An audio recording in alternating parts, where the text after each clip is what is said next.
Hello, আসসালামু আলাইকুম।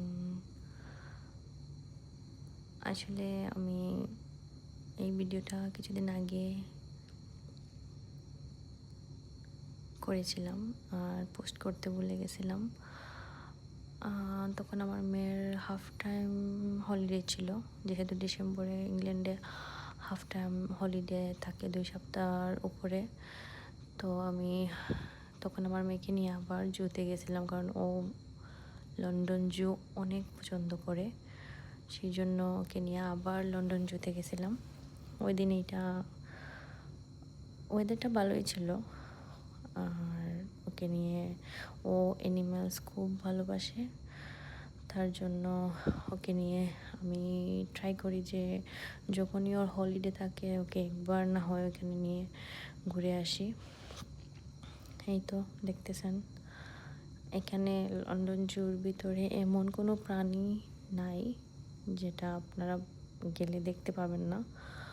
অনেক ধরনের প্রাণী, আসলে ওরা এমন সুন্দর করে করে এগুলাকে রেখে দিয়েছে যে আমি বলে বোঝাতে পারবো না।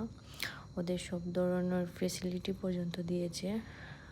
যেমন একটা পশু অনেক বিশাল বড় স্পেস রাখছে ওদের জন্য, যেহেতু ওরা হাঁটা চলাফেরা করতে পারে। তারপর অনেকগুলো জিনিস আমি দেখলাম খেয়াল করে, এর আগেও দেখেছি, এখনও দেখেছি যে প্রাণীগুলোর ফ্রিডমটা ওরা বজায় রেখেছে। তারপর খাবার দাবার ওদের সব কিছু অনেক সিকিউরভাবে ওরা করেছে। আসলে ব্রিটিশরা সব দিকেই একটু এগিয়ে থাকে। ওরা যেমন মানুষকে নিয়ে চিন্তা করে, তেমন পশু প্রাণীকে নিয়েও চিন্তা করে।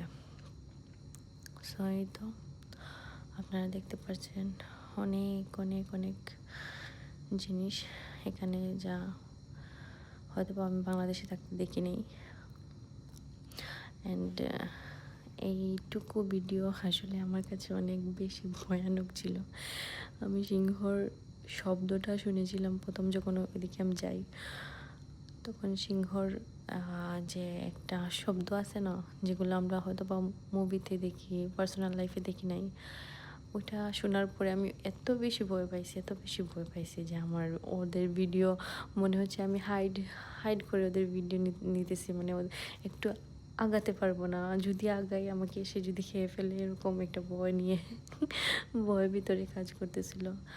আসলেই এই প্রথম আমার আসলে সিংহকে এত ক্লোজ দেখা। তারপর ভালো থাকবেন সবাই, আল্লাহ হাফেজ।